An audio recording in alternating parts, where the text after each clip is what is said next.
ನಾನು ಬರೀ ನೇತ್ರ ರೋಗ ತಜ್ಞನಲ್ಲ, ಐ ಹಾಗೂ ENT ಈ ಎರಡು ಈ ಉತ್ತಮ ಅಂಗ ಅಂತ ಕರಿತೀವಿ. ತಲೆಯಲ್ಲಿ ಬರ್ತಕ್ಕಂತಹ ಏನೆಲ್ಲ ಸೆನ್ಸ್ ಆರ್ಗನ್ಗಳಿದೆ, ಕಣ್ಣು, ಕಿವಿ, ಮೂಗು, ಕಣ್ಣು, ತಲೆ ಕೂದಲು, ಈ ಎಲ್ಲದರದ್ದು ಸೇರಿ ಒಂದು ಬ್ರಾಂಚ್ ಆಯುರ್ವೇದದಲ್ಲಿ ಆಗುತ್ತೆ. ಅದಕ್ಕೆ ನಾವು ಶಾಲಕ್ಯ ತಂತ್ರ ಅಂತ ಕರಿತೀವಿ. ಸೊ ಆ ಶಾಲಕ್ಯ ತಂತ್ರ ಬ್ರಾಂಚ್ ಅಲ್ಲಿ ನಾನು ಸ್ಪೆಷಾಲಿಟಿ ಹೊಂದ್ಕೊಂಡಿದ್ದೀನಿ. ಮೊಟ್ಟ ಮೊದಲನೇದಾಗಿ ಒಂದು ಚಿಕ್ಕ ಕತೆ ಹೇಳ್ತೀನಿ. ಸಣ್ಣ ಮಕ್ಕಳಲ್ವಾ, ಕತೆ ಹೇಳ್ಬೇಕು ಅಂದ್ರೆ ಒಂಚೂರು ಇಂಟ್ರೆಸ್ಟ್ ಬರುತ್ತೆ. ಕೊನೆ ಬೆಂಚ್, ಲಾಸ್ಟ್ ಬೆಂಚ್ ಅಲ್ಲಿ ಇಬ್ರು ಸ್ಪೆಕ್ಸ್ ಹಾಕೊಂಡು ಕೂತಿದ್ದೀರಾ. ನಾನು ಕಾಣ್ತಾ ಇದ್ದೀನಲ್ವಾ? ಹಾ, ಮಾತಾಡ್ತಿರೋದು ಕೇಳ್ತಾ ಇದೀಯಾ? ಓಕೆ. ಸೊ ಮಹಾಭಾರತದ ಕಾಲಕ್ಕೆ ಹೋಗೋಣ ನಾವೆಲ್ಲರೂ, ಆಯ್ತಾ? ಈ ಕಲಿಯುಗ ಬಿಟ್ಬಿಡೋಣ, ಚೂರು ಹಿಂದೆ ನಡೀತಾ ಹೋಗೋಣಂತೆ. ಮಹಾಭಾರತದಲ್ಲಿ ಒಂದು ಸಿಚುವೇಶನ್ ಹೇಗ್ ಬರುತ್ತೆ ಅಂತಂದ್ರೆ, ಈ ವನವಾಸಕ್ಕಂತ ಪಂಚ ಪಾಂಡವರು ಹೋಗ್ತಾ ಇರ್ತಾರೆ. ಅವಾಗ ಒಂದು ದೊಡ್ಡ ನದಿ ಬರ್ತದೆ, ಮತ್ತೆ ಆ ನದಿ ದಾಟಬೇಕು ಅನ್ನೋ ಪರಿಸ್ಥಿತಿ ಅವ್ರಿಗೆ ಬರ್ತದಂತೆ. ಆಗ ನಕುಲ ಸಹದೇವ ಮುಂದೆ ಇರ್ತಾರೆ. ಈಗ ಅವ್ರೇನೋ ಆ ನದಿ ಕಾಲ್ ಇಡ್ಬೇಕು ಅಷ್ಟೊತ್ತಿಗೆ ಒಂದು ಅಶರೀರ ವಾಣಿ ಅಂತ ಹೇಳ್ತೀವಿ. ಅಂದ್ರೆ ಏನು, ಮನುಷ್ಯ ಕಾಣಲ್ಲ, ಆದ್ರೆ ಮಾತಾಡ್ತಿರೋದಂತ ಕೇಳಿಸುತ್ತೆ. ಆಕಾಶವಾಣಿ ಅಂತ ಕರೀತಾರೆ ಅದಕ್ಕೆ. ಒಂದ್ ವಾಣಿ ಏನಾಗತ್ತಂತಂದ್ರೆ, ಈ ನದಿ ದಾಟುವಾಗ ನದಿಯಲ್ಲಿ ಇರ್ತಕ್ಕಂತಹ ಕಲ್ಲುಗಳನ್ನು ನೀವು ತಗೊಂಡು ನದಿ ದಾಟಬೇಕು ಅಂತ ಹೇಳ್ತಾರೆ. ಹೇಳಿದ ತಕ್ಷಣ ನಕುಲ ಸಹದೇವ ಪಾಂಡವರಲ್ಲಿ ಕೊನೆ ಪಾಂಡವರಲ್ವಾ, ಚಿಕ್ಕವರು, ಅಷ್ಟೊಂದು ಮೆಚುರಿಟಿ ಇಲ್ಲ. ಏನಾರು ಹೇಳ್ತಾರೆ ಬಿಡು ಅಂತ ಅನ್ಕೊಂಡು ಅವ್ರು ಹಾಗೇನೆ ಕಾಲ್ ಹಾಕಿ ಆ ನದಿಯಲ್ಲಿ ನಡೀತಾ ಹೋಗ್ತಾರೆ. ಅವ್ರ ಹಿಂದಿನ ಬರ್ತಾರಂತ ಮೂರನೇ ಮಧ್ಯ ಪಾಂಡವ ಅಂತ ಏನ್ ಹೇಳ್ತೀವಿ, ಅವನು ಅರ್ಜುನ. ಈಗ ನಾನು ತಗೊಂಡೆ ಅದು ಒಂಥರ, ಯಾಕಂದ್ರೆ ನಕುಲ ಸಹದೇವ ಮತ್ತೆ ಜೋಕ್ ಮಾಡ್ತಾರೆ ನನ್ನ ಮೇಲೆ ಅಂತ.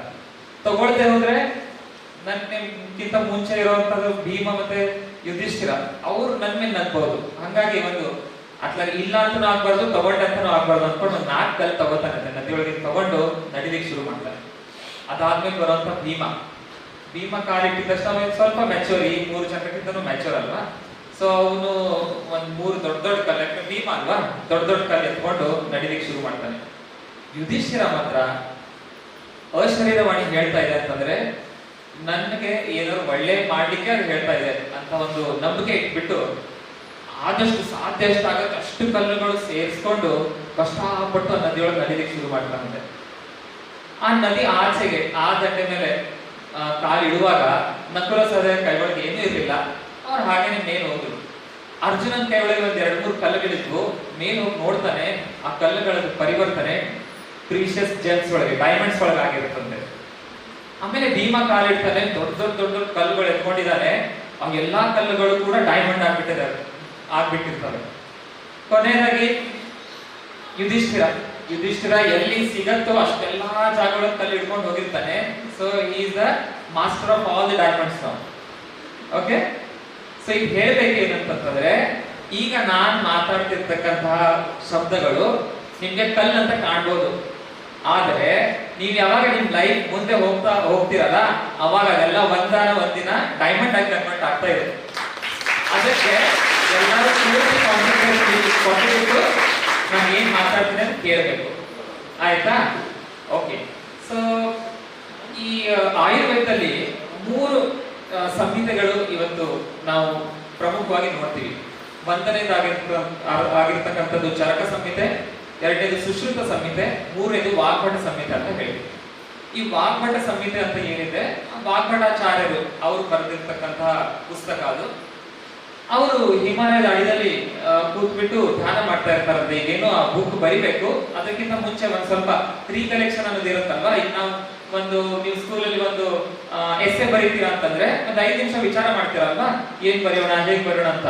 ಅದೇ ತರಹ ಆ ಬುಕ್ ಬರಿಬೇಕಾದ್ರೆ ಒಂದು 10 ನಿಮಿಷ ಕುತ್ಕೊಂಡು ವಿಚಾರ ಮಾಡ್ತಾ ಇರ್ತಾರೆ. ಒಂದು ಕಾಗೆ ತರ ಪಕ್ಷಿಗಳ ಒಂದು ತಂಡ ಹಾರ್ತಾ ಹೋಗುತ್ತೆ. ಆ ಹಾರುವಾಗ ಆ ಪಕ್ಷಿಗಳಿಂದ ಒಂದು ಸೌಂಡ್ ಇವರು ಟಿವಿಯಲ್ಲಿ ಬಂದು ಬೀಳುತ್ತೆ. ಕೂರು ಕೂರು ಕೂರು ಅಂತ 3 ಸರ್ತಿ ಆ ಪಕ್ಷಿಗಳು ಈ ತರದ ಶಬ್ದ ಮಾಡಿ ಅಂತ ಹಾರಿ ಹೋಗ್ತವೆ. ನಿಮ್ಗೆ ಏನೋ ಒಂದು ಶಬ್ದ ಅಲ್ವಾ, ಈಗಲೂ ಸುಮಾರು ಶಬ್ದಗಳು ಆಗ್ತಾ ಇದಾವೆ. ನಿಮ್ಗೆಲ್ಲರದು ಕಾನ್ಸಂಟ್ರೇಷನ್ ಇದ್ದಿದ್ದಕ್ಕೆ ಬಹುಶಃ ನಿಮ್ಗೆ ಕೇಳಿಸ್ತಾ ಇದ್ದೇ ಆಗಿರ್ಬೋದು. ಆದ್ರೆ ಶಬ್ದಗಳು ಇರ್ತವೆ. ಆದ್ರೆ ನಾವ್ ಏನ್ ಮಾಡ್ತೀವಿ, ಯೂಶುವಲಿ ನಿಗ್ಲೆಕ್ಟ್, ನಾವ್ ಇಗ್ನೋರ್ ಮಾಡಿ ಮುಂದೆ ಹೋಗ್ತಾ ಇರ್ತೀವಿ. ಬಟ್ ಅವರು ಸಾಧಾರಣವಾದ ವ್ಯಕ್ತಿ ಇರಲಿಲ್ಲ, ವಾಗ್ಭಟಾಚಾರ್ಯ ಇದ್ರು. ಹಾಗಾಗಿ ಆ ಒಂದು ಏನು ಪಕ್ಷಿಯಿಂದ ಬರ್ತಕ್ಕಂಥ ಶಬ್ದಗಳಿದಾವೆ ಅದ್ರ ಅರ್ಥ ಏನು ಅಂತ ಅವ್ರು ತಿಳ್ಕೊಂಡ್ರು. ಆ ಸಂಸ್ಕೃತದಲ್ಲಿ ಕೋ ಅ ರುಕ್ ಅಂತ ಅದರದ್ದು ಸಂಧಿ ವಿಗ್ರಹ ಆಗುತ್ತೆ. ಕೋ ರುಕ್ ಅಂತಂದ್ರೆ ಕಹ, ಅ ರುಕ್ ಕಹ ಅಂತಂದ್ರೆ ಯಾರು ಅಂತ ಅರ್ಥ. ರುಕ್ ಅಂದ್ರೆ ರುಜ ಅಂದ್ರೆ ರೋಗಿ. ಓಕೆ, ಅ ಅಂದ್ರೆ ಇಲ್ಲ, ಯಾರು ರೋಗಿ ಇಲ್ಲ ಅಂತ ಬಹುಶಃ ಆ ಪಕ್ಷಿಗಳು ನನಗೆ ಪ್ರಶ್ನೆ ಕೇಳಿದವೋ ಏನೋ ಅಂತ ತಿಳ್ಕೊಂಡ್ಬಿಟ್ಟು ಅದಕ್ಕೆ ಆನ್ಸರ್ ಬರಿತಾ ಹೋಗ್ತಾರೆ. ಆ 3 ಸರ್ತಿ ಕೇಳಿರುವಂತ ಪ್ರಶ್ನೆ ಕೋರು ಕೋರು ಕೋರು, ಅದಕ್ಕೆ 3 ಉತ್ತರ ಇವರು ಬರಿತಾ ಹೋಗ್ತಾರೆ. ಹಿತ ಬುಕ್, ಮಿತ ಬುಕ್, ಋತು ಬುಕ್ ಅಂತ. ಹಿತ ಬುಕ್ ಅಂತಂದ್ರೆ, ಬುಕ್ ಅಂತಂದ್ರೆ ತಿನ್ನುವುದು. ಹಿತವಾಗಿ ಇರುವಂತಹ ಭೋಜನ ನಾವು ಮಾಡಬೇಕು. ಈಗ ಹಿತವಾಗಿ ಇರುವಂತಂದ್ರೆ ಏನು, ನಾವು ಎಲ್ಲಿ ಹುಟ್ಟಿದೀವೋ ಅಲ್ಲಿ ಏನ್ ಬೆಳೆಯುತ್ತಲ್ಲ ಇದೆಲ್ಲ ಜೋಳದ ಬೆಳೆ, ಆಯ್ತಾ. ಸೊ ಇಲ್ಲಿ ಈಗ ನಾವು ಗೋಧಿ ತಿಂತಾ ಇದೀವಿ, ಬಟ್ ಈ ಗೋಧಿ originated not at all from Uttara Karnataka, somewhere from Punjab it has come, ಆಯ್ತಾ. ಸೊ ರೈಸ್ ಕೂಡ ಪ್ಯಾಡಿ ಬೆಳಿಲಿಕ್ಕೆ ನಮ್ಮ ಋತುಮಾನ, ನಮ್ಮ ಇಲ್ಲಿಯಂತಹ ಅಟ್ಮಾಸ್ಫಿಯರ್ ಒಳ್ಳೆದಲ್ವೇ ಅಲ್ಲ. ಅದಕ್ಕಾಗಿ ನಮ್ಗೆ ಹಿತವಾದ ಅಂತ ಇರುವಂತಹ ಆಹಾರ ಯಾವುದು ಅಂತಂದ್ರೆ ಜೋಳನೇ. ಸೊ ಹಿತಕರ ಅಂತಂದ್ರೆ ಏನು, ಎಲ್ಲಿ ಏನ್ ಬೆಳೆಯುತ್ತೆ ಅದು ತಿನ್ನೋದು. ಹಾಗಾದ್ರೆ ಉಲ್ಟಾ ಏನು ಅನ್ನೋದು ತಿಳ್ಕೋಬೇಕು. ಯಾಕಂದ್ರೆ most of the children they are doing that now. ಹಿತವಾಗಿ ಇರುವಂತದ್ದು ನಾವು ತಿಂತಾ ಇಲ್ಲ, ಅಹಿತವಾಗಿ ಇರುವಂತದ್ದು ನಾವು ತಿಂತಾ ಇದೀವಿ. ಅಹಿತ ಅಂತಂದ್ರೆ ಏನು, ನಾವ್ ಎಲ್ಲಿ ಇದೀವಿ ಅಲ್ಲಿ ಅದು ಬೆಳೆಯಲ್ಲ, ಆದ್ರೆ ನಮ್ ರುಚಿ ಮಾತ್ರ ಅದ್ರದ್ದಿದೆ ಅನ್ನೋದು. ಸೊ ಈ ದಿನನಿತ್ಯ ಚಪಾತಿ, ದಿನನಿತ್ಯ ಮೈದಾ ಐಟಮ್ಸ್ ಇದೆಲ್ಲ ಏನ್ ತಿನ್ನೋದಿದೆಯಲ್ಲ ಇದೆಲ್ಲ ಅಹಿತ ಆಹಾರದಲ್ಲಿ ಬರುವಂಥದ್ದು. ಸೊ ಇದಕ್ಕೆ ಆಪ್ಷನ್ಸ್ ಬೇಕು. ಸರ್ ಬೆಳಗ್ಗೆ ಎದ್ದ ತಕ್ಷಣ ಸ್ಕೂಲಿಗೆ ಹೋಗ್ಬೇಕು ಸರ್, ಬೇಗ ಹೇಳಲ್ಲ ನನ್ನ ಮಕ್ಕಳು, ಬೇಗ ಹೇಳಲ್ಲ, ಎಸ್ಪೆಷಲಿ ಯು ವಿಲ್ ಅಗ್ರಿ, ಆಯ್ತಾ. ಬೇಗ ಹೇಳಲ್ಲ, ಹೆಂಗೋ ಪಟಾಪಟ ಮಾಡಿ ಸ್ನಾನ ಹಾಕ್ಬೇಕಾಗತ್ತೆ. ಒಂದು ಗ್ಲಾಸ್ ಹಾಲು 2 ಬಿಸ್ಕೆಟ್ ತಿನ್ನಿಸಿ ಕಳಿಸ್ಬಿಡ್ತೀನಿ ಸರ್, ಅಲ್ವಾ. Most of the time this happens. So ಹಿಂಗಿದ್ದಾಗ ಬಿಸ್ಕೆಟ್ ಅಂತಂದ್ರೆ ಮೈದಾ ಅಲ್ವಾ. ಸೊ ಮೈದಾ ಜಾಗದಲ್ಲಿ ನಾವು ಏನ್ ಮಾಡ್ಬೋದು, ಈ ಹಳ್ಳಿ ಕಡೆ ಎಲ್ಲ ದಬ್ಬಾಟಿ ಅಂತ ಮಾಡ್ತಾರೆ ಗೊತ್ತಾ. ಜೋಳದ ಹಿಟ್ಟು ಅದ್ರಲ್ಲಿ ಒಂಚೂರು ಖಾರ, ಉಪ್ಪು, ಕೊತ್ತಂಬರಿ ಸೊಪ್ಪು ಬೇಕಾದ್ರೆ ಹಾಕ್ಬಿಟ್ಟು ತಟ್ಟಿಬಿಟ್ಟು ಶಾಲು ಫ್ರೈ ಮಾಡೋರಂಥದ್ದು, ಆಯ್ತಾ. ಈ ದಬ್ಬಾಟಿ ರುಚಿ ಇದೆ, ಅದು ಕೊಡ್ಲಿಕ್ಕೆ ಆಗ್ತಾ ಇಲ್ಲ ಅಂತಂದ್ರೆ ಅದೇ ತರದ್ದು ರಾಗಿಯಿಂದ ನೀವು ಬೇಕಾದ್ರೆ ಸಕ್ಕರೆ ಹಾಕ್ಬಿಟ್ಟು ಮಾಡ್ಬೋದು. ಹಾಲಿನಲ್ಲಿ ಕಲಿಸ್ಬೇಕು, ಒಂಚೂರು ಸಕ್ಕರೆ ಹಾಕ್ಬೇಕು, ಸೇಮ್ ತುಪ್ಪದ ಮೇಲೆ ಕಲಿಸೋದು, ದಬ್ಬಾಟಿ ತರನೇ ನೀವು ಕೊಡ್ಬೋದು. ಸೊ ಇದು ಏನಿದೆ ಇದು ಹಿತ ಆಗತ್ತೆ. ಬ್ರೆಡ್ ಬಿಸ್ಕೆಟ್ ಕೊಡೋಕ್ಕಿಂತ ಇದು ಕೊಟ್ರೆ ಮಕ್ಳಿಗೆ ರುಚಿಕರನೂ ಇದೆ. 1-2 ಸರ್ತಿ ನೋಡ್ರಪ್ಪ, ಇವತ್ತು ಮನೆಗೆ ಹೋದ್ಮೇಲೆ ಅಮ್ಮಗೆ ನಾಳೆ ಬೆಳಗ್ಗೆ ನನಗೆ ರಾಗಿಯಿಂದ ಮಾಡ್ತಿರೋಂತಹ ಸಿಹಿ ದಪಾಟಿ ಕೊಡ್ಬೇಕು ಅಂತ ಕೇಳ್ಬೇಕು, ಆಯ್ತಾ. ಓಕೆನಾ? Yes, okay. ನಿಮ್ಮ ಅಮ್ಮ ನನ್ ಬೈಬಹುದು, ಓಕೆ. ಬಟ್ ಅದು ಒಂದ್ ಸ್ವಲ್ಪ 10 ಕೆಲಸಗಳಿಗೆ 11ನೇ ಕೆಲಸ ಹೇಳ್ತಾ ಇದ್ದೀನಿ ಅವರಿಗೆ. ಆದ್ರೆ ಮಕ್ಳಿಗೆ ಮಾಡ್ಬೇಕು ಅಂತಂದ್ರೆ ಅಮ್ಮಂದಿರಿಗೆ ಯಾವತ್ತೂ ಇದಿರಲ್ಲ, ಆಯ್ತಾ. ಯಾವಾಗ್ಲೂ ಮಾಡ್ತಾರೆ ಮಕ್ಕಳಿಗೋಸ್ಕರ ಅಂತ ಮಾಡ್ತಾರೆ. ಸೊ ಇಂಥ ಆಹಾರ ಏನಿದೆ ಅದಕ್ಕೆ ಹಿತಾಹಾರ ಅಂತ ಕರಿತೀವಿ. ಈ 2ನೇ ಪ್ರಶ್ನೆ ಏನಿತ್ತು, ಮತ್ತೆ ಕೋರುಕ್ ಅಂತ ಪ್ರಶ್ನೆ ಇತ್ತು ಪಕ್ಷಿಗಳದ್ದು ಅಲ್ವಾ. ಮೊದಲನೇ ಪ್ರಶ್ನೆ ಕೋರುಕ್ was the question, answer was ಹಿತ ಬುಕ್. 2ನೇ ಪ್ರಶ್ನೆ ಮತ್ತೆ ಕೋರುಕ್ ಅಂತ ಇತ್ತು, ಅದ್ರ ಆನ್ಸರ್ ಇದೆ ಮಿತ ಬುಕ್. ಮಿತ ಆಹಾರ. ಮುಂಚೆ ನಾವು ಹಿತಾಹಾರ ಕೇಳಿದ್ವಿ, ಈಗ ಮಿತಾಹಾರ ಅಂತಂದ್ರೆ ಈಗ ನೀವು ಮಳೆಗಾಲ ಈಗ ಶುರು ಇದೆ, ಇವತ್ತು ಮಳೆ ಬೀಳ್ತಾ ಇಲ್ಲ, ಬಟ್ ಅದು ಮಳೆಗಾಲ ಶುರು ಆಗಿದಂಗೆ ಕಾಣ್ತಾ ಇದೆ. ಸಂಜೆ ಹೊತ್ತು ಸ್ಕೂಲಿಂದ ಬಂದ ತಕ್ಷಣ ಬಿಸಿ ಬಿಸಿ ಏನಾದ್ರು ತಿನ್ಬೇಕು ಅಂತ ಅನ್ಸುತ್ತೆ. ನಿಮ್ಮಮ್ಮ ಪಟ್ನೆ ಕಾಂತಾ ಬಜ್ಜಿ ಮಾಡಿ ಕೊಡ್ತಾರೆ, ಓಕೆ. ಒಂದ್ ಪ್ಲೇಟ್ ಅಲ್ಲಿ 4 ಬಜ್ಜಿ ಹಾಕಿ ಕೊಟ್ಟಿರ್ತಾರೆ, ತಿಂತೀರಿ. ಏನೋ ಈಗ ಹೋಗೋಗಿ ನೋಡೋಂತ ವಯಸ್ಸು ಬಹುಶಃ ಇಲ್ಲ, ಏನೋ ಬೇರೆ ಏನಾದ್ರು ನೆಕ್ಸ್ಟ್ ಏನಾದ್ರು ಟಿವಿ ನಡೀತಿರ್ತದೆ. ಒಂದ್ ಪ್ಲೇಟ್ ಮುಗಿಯುತ್ತೆ, ಮತ್ತೆ ಅಮ್ಮ 1-2 ಬಂದು ಹಾಕ್ತಾರೆ, ಅದು ಮುಗಿಸ್ತೀರಾ, ಮತ್ತೆ2 ಹಾಕ್ತಾರೆ, ಅದು ಮುಗಿಸ್ತೀರಾ. ಟಿವಿ ನೋಡ್ತಾ ನೋಡ್ತಾ ಎಷ್ಟು ಬಜ್ಜಿ ಹೊಟ್ಟೆ ಹೊತ್ತು ಗೊತ್ತಿಲ್ಲ. ರಾತ್ರಿ ಊಟಕ್ಕೆ ಯಾವಾಗ ಅಮ್ಮ ಕರೀತಾರೆ ಅವಾಗ ಯು ಸ್ಟಾರ್ಟ್ ಫೀಲಿಂಗ್ ಪ್ರಾಬ್ಲಮ್ ಅಲ್ವಾ. ಹೊಟ್ಟೆ ಉರಿದಂಗಾಯ್ತು, ಅಮ್ಮ ನನ್ಗೆ ಊಟ ಬೇಡ ಅಂತ ಹೇಳಿ ಶುರು ಮಾಡ್ತೀವಿ. ಅವಾಗ ಅಮ್ಮ ಒತ್ತಾಯ ಮಾಡಿ ಇಲ್ಲ 1 ರೊಟ್ಟಿ ತಿನ್ನಲೇಬೇಕು ನೀನು ಅಂತ ಹಾಕ್ತಾರೆ. ಹೆಂಗೋ ಮಾಡಿ ಇಲ್ಲ ಅಂತ ಹೆಂಗ್ ಹೇಳೋದು, ಅಪ್ಪ ಒಂದ್ ದೊಡ್ಡ ಕಣ್ಣು ಮಾಡಿರ್ತಾರೆ, ಆ ಕಣ್ಣಿಗೆ ಹೆದರ್ಬಿಟ್ಟು ಒಂದ್ ರೊಟ್ಟಿ ತಿಂತೀರಾ, ಆದ್ರೆ ಮಾರನೇ ದಿನ fire in the mountain run run run. ಓಕೆನಾ ಅಲ್ವಾ? ಎಲ್ಲರೂ ಎಕ್ಸ್ಪೀರಿಯನ್ಸ್ ಮಾಡಿದಿರ ಇದು. ಇದರ ಸಲುವಾಗಿ ಆ ಎರಡನೇ ಪ್ರಶ್ನೆ ಪಕ್ಷಿಯಿಂದ ಇತ್ತು ಗೋರುಕ್, ಅದಕ್ಕೆ ಉತ್ತರವಾಗಿ ಕೊಟ್ಟಿದ್ದಾರೆ ಮಿತಕು ಅಂತ. ಮಿತವಾಗಿ ತಿನ್ಬೇಕು. ನೀವು ಒಂದು ಸೆಂಟೆನ್ಸ್ ಬರೆಯುವಾಗ ಫುಲ್ ಸ್ಟಾಪ್ ಎಲ್ಲಿ ಕೊಡೋದು ಗೊತ್ತಲ್ವಾ? ಅದೇ ತರ ಊಟ ಮಾಡ್ಬೇಕಾದ್ರೂ ಕೂಡ ಎಲ್ಲಿ ಫುಲ್ ಸ್ಟಾಪ್ ಕೊಡ್ಬೇಕು ಅನ್ನೋದು ಗೊತ್ತಿರಬೇಕು. Okay, so always full stop gives a meaning to a sentence. Similarly, where to stop when having food gives meaning to your life. ಅಲ್ವಾ? ಎಲ್ಲದು ಏನೇನು ತಿಂತೀರಾ, ದುಡ್ಡು ಕೂಡ ತಿನ್ನಲೇಬಾರದು, ಅಲ್ಲಂತೂ ಪೂರ್ತಿ ಫುಲ್ ಸ್ಟಾಪ್ ಇರಬೇಕು. ಆಹಾರ ತಿನ್ಬೇಕಾದ್ರೆ ಮಾತ್ರ ಕರೆಕ್ಟ್ ಆಗಿ ಫುಲ್ ಸ್ಟಾಪ್ ಎಲ್ಲಿ ಕೊಡ್ಬೇಕು ಅನ್ನೋದು ಗೊತ್ತಾಗಿರ್ಬೇಕು. ಅದು ಹೇಗೆ ಗೊತ್ತಾಗುತ್ತೆ? ನಿಮ್ಮ ವ್ಯಾಯಾಮದ ಮೇಲೆ ಗೊತ್ತಾಗುತ್ತೆ. ದಿನನಿತ್ಯದ ಚಟುವಟಿಕೆ ನೀವು ಎಷ್ಟು ಮಾಡ್ತೀರೋ ಅಷ್ಟು ನಿಮ್ಮ ಹೊಟ್ಟೆಯಲ್ಲಿ ಹಸಿವಿನ ಪ್ರಮಾಣ ಜಾಸ್ತಿ ಆಗ್ತಾ ಹೋಗುತ್ತೆ. ಗೊತ್ತಾಯ್ತಾ? ಸೊ ನಿಮ್ಗೆ ಹಸು ಎಷ್ಟಿದೆ ಅಷ್ಟು ನೀವು ತಿನ್ನಿ ಇಲ್ಲ ಅಂತ ಹೇಳಲ್ಲ, ಬಟ್ ಹಸಿವು ನೀರ್ ಬಿಟ್ಟು ಏನ್ ತಿನ್ನೋದಿದೆಯಲ್ಲ ಅದು ಮಿತಗೊಳಕ್ ಬರಲ್ಲ. ಸೊ ಈ ಹಸಿವು ಹೆಚ್ಚಿಗೆ ಮಾಡಬೇಕು ಅನ್ನೋದು ನಮ್ಮೆಲ್ಲರದ್ದು ಜವಾಬ್ದಾರಿ. ಹಸಿವು ಹೇಗೆ ಹೆಚ್ಚಿಗೆ ಮಾಡಬಹುದು? ಈಗ ನೀವು ಸ್ಕೂಲಿಗೆ ಹೋಗ್ತೀರಾ, ಪಿಟಿ ಕ್ಲಾಸ್ ಅಲ್ಲಿ ನಿಮ್ದು ತುಂಬಾ ಚೆನ್ನಾಗಿ ನಿಮ್ಮ ಟೀಚರ್ ಕಾಂಗ್ರೆಸ್ ಇದ್ದಾರೆ ಈಗ ಬಹುಶಃ, ಸೊ ತುಂಬಾ ಚೆನ್ನಾಗಿ ಆಟ ಹೇಳ್ಕೊಡ್ತಾ ಇದ್ದಾರೆ, ನೀವು ಆಟ ಆಡ್ಬೇಕು. ಅವಾಗ ನಮ್ಗೆ ಕಾನ್ ಹೋಯ್ತಾ ಇದಾವೆ ಅಂತ ಹೇಳಿ ಕ್ಲಾಸ್ ರೂಮ್ ಒಳಗೆ ಹೋಮ್ವರ್ಕ್ ಮಾಡ್ತಾ ಕೂರೋದು is not a good habit. ಮಾಡ್ತಿರಲ್ಲ, ಯಾರು ಅಂತ ಇದ್ದಾರೆ, okay this is your habit right, you have to leave that is not good. Okay, so ಯಾವಾಗ ಪಿಟಿ ಕ್ಲಾಸ್ ಅಂತ ಇದೆ ಅವಾಗ ಗ್ರೌಂಡಿಗೆ ಹೋಗಲೇಬೇಕು. ಬೆಳಗ್ಗೆ ಎದ್ದ ತಕ್ಷಣ ಒಂದು 12 ಸೂರ್ಯ ನಮಸ್ಕಾರ ಹಾಕಲೇಬೇಕು. ಹಾಗೆ ಮಾಡಿದ್ರೆ ಹೊಟ್ಟೆ ಹಸು ಜಾಸ್ತಿ ಆಗುತ್ತೆ. ಹಸಿವು ಜಾಸ್ತಿ ಆದ್ಮೇಲೆ ಒಂದ್ 2 ಪ್ಲೇಟ್ ಬಜ್ಜಿ ಜಾಸ್ತಿ ತಿಂದ್ರು ತ್ರಾಸ ಆಗಲ್ಲ. ಸೊ 2 ಪ್ಲೇಟ್ ಬಜ್ಜಿ ಬೇಕು ಅಂತಂದ್ರೆ ಅಷ್ಟೇ ಹಸಿವು ನೀವು ಇನ್ಕ್ರೀಸ್ ಮಾಡ್ಕೋಬೇಕು. ಗೊತ್ತಾಯ್ತಾ? ಸೊ ನಮ್ಮ ಸಂಹಿತೆಗಳಲ್ಲಿ ಅದೇ ಹೇಳಿರೋದು, ತಿನ್ಲಿಕ್ಕೆ ಎಲ್ಲೂ ನಾವಿಲ್ಲ ಅನ್ನಲ್ಲ, ಆದ್ರೆ ಅಷ್ಟು ಅರಗಿಸೋ ಅಂತ ಕೆಪಾಸಿಟಿ ನೀವು ಹೆಚ್ಚಿಗೆ ಮಾಡಿಸ್ಕೊಳ್ರಿ ಅಂತ ಹೇಳ್ತಿರೋದು. ತಿಂದ್ರಿ ನೀವು ಎಷ್ಟು ಬೇಕಾದಷ್ಟು ತಿನ್ರಿ, ಬಟ್ ಅದು ಪೂರ್ತಿ ಡೈಜೆಸ್ಟ್ ಮಾಡೋ ಕೆಪಾಸಿಟಿ ಇದೆಯಾ ಅವಾಗ ತಿನ್ನಿ. Full stop is not mattering that time. Okay, full stop matters only when you have no digestive fire in your stomach. ಗೊತ್ತಾಯ್ತಾ? ಸೊ ನೀವು ನಿಮ್ಮ ಹೊಟ್ಟೆ ಹಸು ಜಾಸ್ತಿ ಮಾಡಿಸ್ಬೇಕು. ಅದು ಆಗ್ಬೇಕು ಅಂತಂದ್ರೆ ದಿನನಿತ್ಯ ವ್ಯಾಯಾಮ ಮಾಡಬೇಕು. Okay, understood? Yes. So third question was by that bird. Which was that question? Koru was question again. ಅಲ್ವಾ? ಅದಕ್ಕೆ ಆನ್ಸರ್ ಕೊಟ್ಟಿದ್ದಾರೆ. ಮುಂಚೆ ಮೊದಲನೇ ಆನ್ಸರ್ ವಾಸ್ ಹಿತಭುಕ್, ಸೆಕೆಂಡ್ ವಾಸ್ ಮಿತಭುಕ್, ಥರ್ಡ್ ಆನ್ಸರ್ ಇಸ್ ಋತುಭುಕ್ ಅಂತ ಹೇಳ್ತಾರೆ. ಅಂದ್ರೆ ಋತುಗೆ ತಕ್ಕಂಗೆ ನಾವು ಭೋಜನ ತಗೋಬೇಕು. ಭುಕ್ ಅಂತಂದ್ರೆ ಭೋಜನ, ಆಯ್ತಾ? ಸೊ ಯಾವ ಋತು ನಡೀತಾ ಇದೆ ಅನ್ನೋದು ನಮ್ಗೆ ಫಸ್ಟ್ ಗೊತ್ತಿರಬೇಕು. ಗೊತ್ತಿದೆಯಾ ಯಾವ ಋತು ನಡೀತಾ ಇದೆ? ಯಾವ which month is going on now? Which month is this? June, right? Yes. Okay, so today is 29, so it is June. Okay, June 29, so June month is going on. But what is about Hindu calendar? Hindu calendar ಪ್ರಕಾರ ಈಗ ಯಾವ ಮಾಸ ನಡೀತಾ ಇದೆ ಅನ್ನೋದು ಗೊತ್ತಾ? ಎಷ್ಟು ತಿಂಗಳುಗಳಿದಾವೆ Hindu calendar ಗೊತ್ತಾ? 12 ಇದಾವಲ್ವಾ? ಚೈತ್ರ, ವೈಶಾಖ, ಜ್ಯೇಷ್ಠ. Yes. Okay, so ಇವತ್ತಿಂದ ಪಂಢರಪುರಕ್ಕೆ ವಾರಿ ಶುರು ಆಗ್ಬಿಟ್ಟಿದೆ. ಸೊ ಆಷಾಢ ಮಾಸ ಶುರು ಆಗ್ಬಿಟ್ಟಿದೆ ಇವತ್ತಿಂದ ಆಲ್ಮೋಸ್ಟ್. ಓಕೆ, ಸೊ ಇದು ಏನಿದೆ, ಯಾವ ಋತು ಒಳಗೆ ನಾವಿದ್ದೀವಿ? ಚೈತ್ರ, ವೈಶಾಖ ವಸಂತ ಋತು ಅಂತ ಕರಿತೀವಿ. ಜ್ಯೇಷ್ಠ, ಆಷಾಢ ಯಾವುದು? ಎಸ್, ವರ್ಷಾ ಋತು ಅಂತ ಹೇಳ್ತೀವಿ. ಸೊ ಈ 6 ಋತುಗಳು ಬರ್ತವೆ. 12 ತಿಂಗಳು ಒಳಗೆ 2 ತಿಂಗಳಿಗೆ ಒಂದು ಋತು ಅಂತ ನಾವು ಕರಿತೀವಿ, ಆಯ್ತಾ? ಸೊ ಮೊದಲನೇ 2 ತಿಂಗಳು ಚೈತ್ರ, ವೈಶಾಖ ಏನಿದೆ ಅದೆರಡು ವಸಂತ ಋತು ಒಳಗೆ. ಸೊ ವಸಂತ ಮಾಸ ಬಂದಾಗ ಮಾವು ಚಿಗುರಬೇಕು, ಗೊತ್ತಲ್ವಾ? ಗೊತ್ತಾ ಇಲ್ಲ? ಸೊ ಮಾವು ಬರುವಂತ ಸೀಸನ್ ಯಾವುದು ಅಂತಂದ್ರೆ ವಸಂತ ಋತು.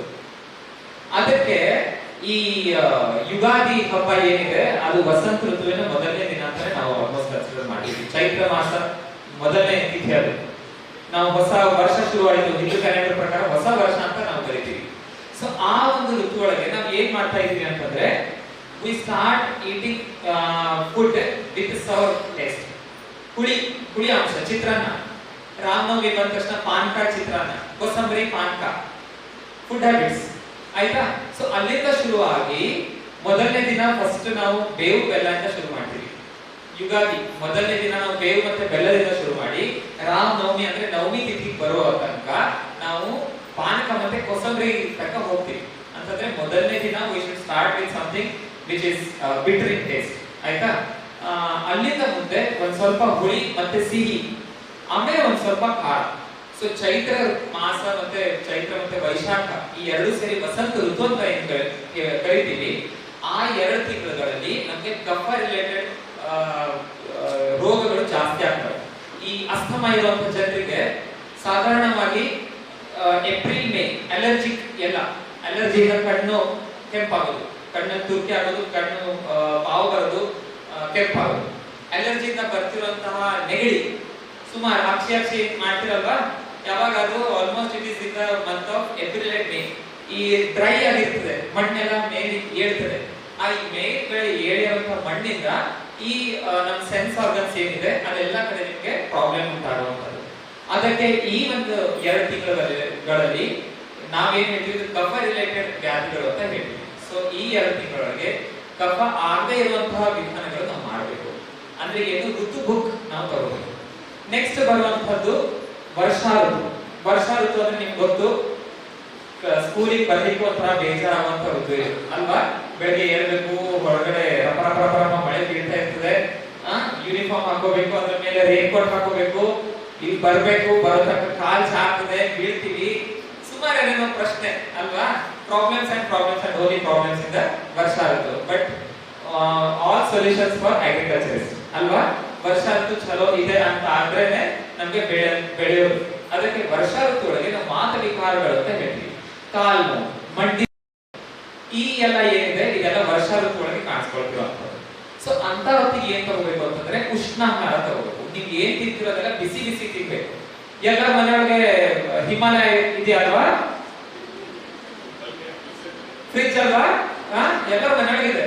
ಸೊ ಫ್ರಿಡ್ಜ್ ಐಟಮ್ಸ್ ಎಸ್ಪೆಷಲಿ ತಿನ್ಲೇಬಾರ್ದು, ಫ್ರಿಡ್ಜ್ ಇರಬಾರ್ದು ಅನ್ನೋ ಇದು ನಂದು ಮತ. ನಂದು ಇಟ್ಕೊಂಡ್ರು ಕೂಡ ವರ್ಷಾ ಋತು ಒಳಗೆ ಗಂಟು ಮೂಟೆ ಕಟ್ಬಿಟ್ಟು ಸೈಡ್ಗೆ ಇಟ್ಬಿಟ್ಟು ಅದು ಒಂದು ಟೇಬಲ್ ತರ ಉಪಯೋಗಿಸ್ತೀವಿ, ಫ್ರಿಡ್ಜ್ ಅಂತ ಉಪಯೋಗಿಸ್ಲಿಕ್ಕೆ ಹೋಗ್ಬೇಕು. ಯಾಕಂತಂದ್ರೆ ವರ್ಷಾ ಋತು ಒಳಗೆ ವಾತ ವಿಕಾರಗಳು ಜಾಸ್ತಿ ಆಗ್ತವೆ. ಅಂತ ಹೊತ್ತಿನಲ್ಲಿ ನೀವು ತಣ್ಣವಾಗಿರುವಂತದ್ದು ಏನೂ ತಗೋಬಾರ್ದು. ನೀರು ಕೂಡ ಒಂದ್ ಸ್ವಲ್ಪ ಬೆಚ್ಚಗೆ ಮಾಡಿಯೇನೆ ಕುಡಿಬೇಕು, ಗೊತ್ತಾಯ್ತಾ. ಸೊ ಅಷ್ಟು ಸಣ್ಣ ಪುಟ್ಟ ನೀವು ಕೇರ್ ತಗೊಳ್ತೀರ ಅಂತಂದ್ರೆ ಮೇಲ್ಮೇಲಾಗಿರುವಂತಹ ಈ ಟಾನ್ಸಿಲ್ ಪ್ರಾಬ್ಲಮ್ಗಳು, ಇಲ್ಲಿ ಬರುವಂತಹ ಬಾವುಗಳು, ಕಾಲ್ ನೋವು, ತಲೆನೋವು, ಮಂಡಿ ನೋವು, ಅಂದ್ರೆ ಬರೇ ಸ್ಕೂಲ್ ಗೋಯಿಂಗ್ ಚಿಲ್ಡ್ರನ್ ಹೇಳ್ತಾ ಇಲ್ಲ, ಅಬಾಲ ವೃತ್ತದ ಆ ಪೂರ್ತಿ ಒಂದು ದೊಡ್ಡ ಏಜ್ ಗ್ರೂಪ್ ಗಳಿಗೆ ನಾನು ಹೇಳ್ತಾ ಇದ್ದೀನಿ. So nobody should use any cold items during ವರ್ಷಾ. ನೆಕ್ಸ್ಟ್ ಬರುವಂತದ್ದು ವರ್ಷ ಆದ್ಮೇಲೆ ಸೊ ಚೈತ್ರ ವೈಶಾಖ ಜ್ಯೇಷ್ಠ ಆಷಾಢ ಶ್ರಾವಣ ಭಾದ್ರಪದ.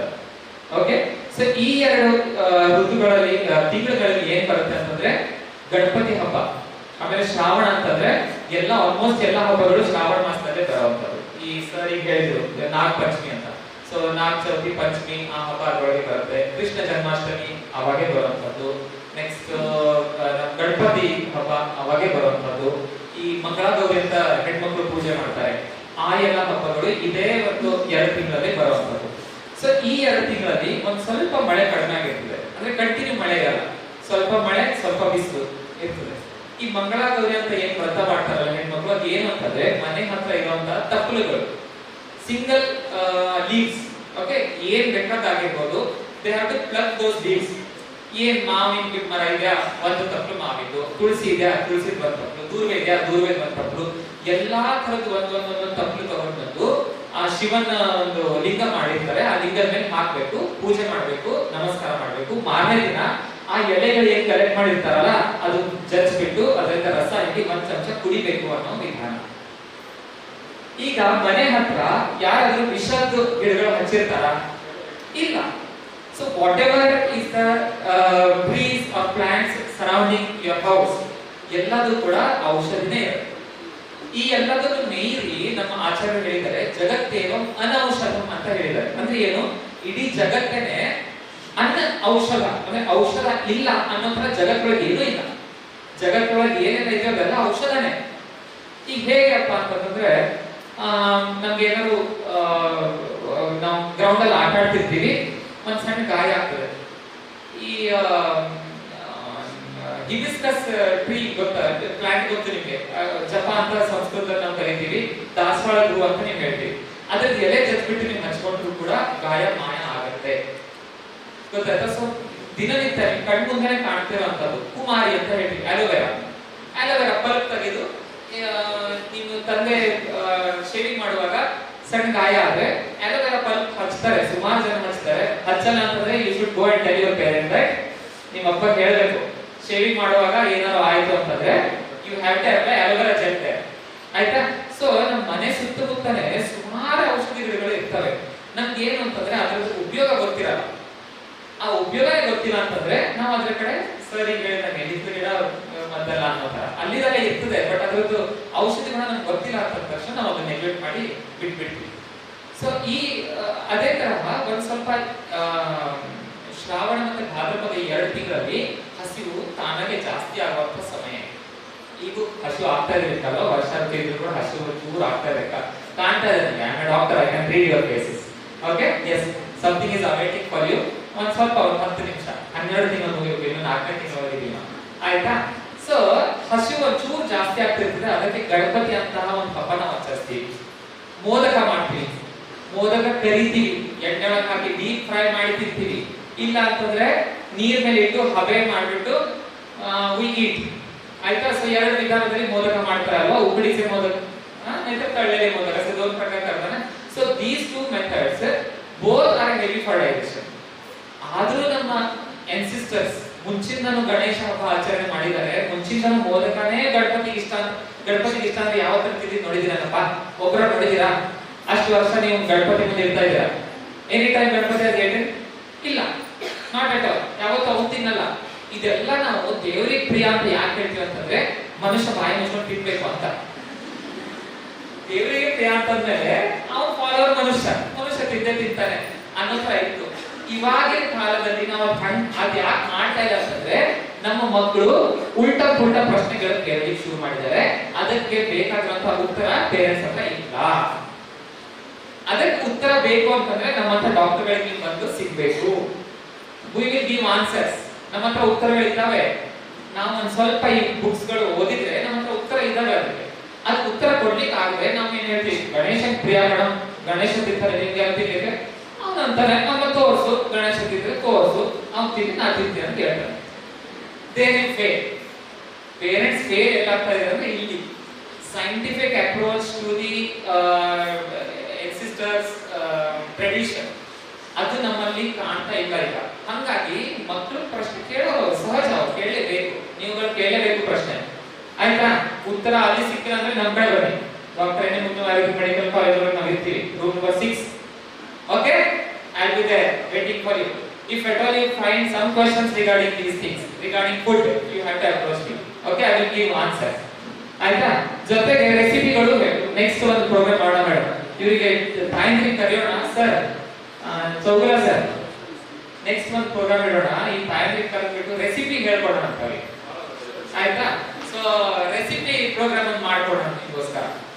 ಸೊ ಈ ಹಬ್ಬಗಳಿಗೆ, ಸೊ ಶ್ರಾವಣ ಭಾದ್ರಪದ ಮುಗಿತು, ಅಶ್ವಯುಜ ಕಾರ್ತಿಕ, ಅಶ್ವಿನ ಕಾರ್ತಿಕ ಅಂತ ಏನ್ 2 ಋತುಗಳು ತಿಂಗಳುಗಳು ಬರ್ತವೆ, ಅದು ಶರದ್ ಋತು ಅಂತ ಕರಿತೀವಿ.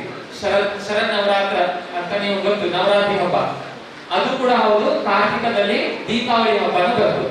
ಸೊ ಈ 2 ಹಬ್ಬ ಯಾವಾಗ ಬರ್ತವೆ ಅವಾಗ ಹೊರಗಡೆ ಚಳಿ ಜಾಸ್ತಿ ಆಗಿರ್ತದೆ. ಹೊರಗಡೆ ಚಳಿ ಜಾಸ್ತಿ ಆಗಿದ ತಕ್ಷಣ ಬಾಡಿ ಹೀಟ್ ಏರಿಯಾ ಅದೆಲ್ಲ ಒಳಗೆ ಸೇರ್ಕೊಳ್ತದೆ. ಒಳಗೆ ಅಂತಂದ್ರೆ ಹೊಟ್ಟೆ ಒಳಗೆ ಸೇರ್ಕೊಳ್ತದೆ. ಆ ಹೀಟ್ ಒಳಗೆ ಸೇರ್ಕೊಂಡಿದ್ದಕ್ಕೆ ನಮ್ಮ ಹೊಟ್ಟೆ ಹಸಿವು ಇನ್ನೂ ಜಾಸ್ತಿ ಆಗುತ್ತೆ. ಅದಕ್ಕೆ ದೀಪಾವಳಿ ಫುಡ್ ಐಟಮ್ಸ್ ಏನೇನ್ ತಿಂತೀರಾ ದೀಪಾವಳಿಯಲ್ಲಿ? ಚಕ್ಲಿ, ಚಿವಡ, ಲಾಡು ತಿಂತೀರಾ. ಸೊ ಇದೆಲ್ಲ ಡೀಪ್ ಫ್ರೈ. ಬುಂದಿ ಒಂದೇ ಹೆಂಗ್ ಮಾಡ್ತೀರಪ್ಪ? ಬುಂದಿ ಪೂರ್ತಿ ಎಣ್ಣೆ ಒಳಗೆ ಕರೆದ್ಬಿಟ್ಟು ಆಮೇಲೆ ಸಕ್ಕರೆ ಪಾಕ ಮಾಡಿ ಆಮೇಲೆ ಉಂಡೆ ಕಟ್ತೀರಲ್ವಾ? So it is very complex food. Chakli very complex food, but yet you eat. ಅಷ್ಟು ಕಾಂಪ್ಲೆಕ್ಸ್ ಇದ್ರೂ ಕೂಡ ಕರಂಜಿ ಮತ್ ಬರೇ ತಮ್ಮ ಮನೆಯೊಳಗೆ ತಿನ್ನಲ್ಲ, ಪಕ್ಕದ ಮನೆಯೊಳಗೆ ಹ್ಯಾಪಿ ದಿವಾಲಿ ಅಂತ ಹೇಳಿ ಹೋಗ್ತೀರಾ, ಆಂಟಿ ಬಂದು ಮತ್ತೆ ಕರಂಜಿ ಪ್ಲೇಟ್ ಇಡ್ತಾರೆ, ಅದು ತಿಂತೀರಾ. ಮತ್ತೆ ಪಕ್ಕದ ಮನೆಗೆ ಹೋಗ್ತೀರಾ, ಅಲ್ಲೂ ತಿಂತೀರಾ. ಅಷ್ಟು ಆದ್ರೂ ಕೂಡ ನಿಮ್ ಹೊಟ್ಟೆಗೆ ಏನೂ ಕೆಡಲ್ಲ. ಯಾಕೆ ಅಂತಂದ್ರೆ ಅವಾಗ ಹೊಟ್ಟೆ ಹಸಿವೇ ಜಾಸ್ತಿ ಆಗಿರ್ತದೆ. ನೈಸರ್ಗಿಕವಾಗಿ ಹೊಟ್ಟೆ ಹಸಿವು ಜಾಸ್ತಿ ಆಗುವಂತಹ ಸಮಯ ಅಂದ್ರೆ ಈ ಚಳಿಗಾಲದ ಸಮಯ. ಅದಕ್ಕೆ ಚಳಿ ಒಳಗೆ ಯೂಶುವಲಿ ಬಹಳ ಪ್ರಾಬ್ಲಮ್ಸ್ ಬರಲ್ಲ. ನಾವು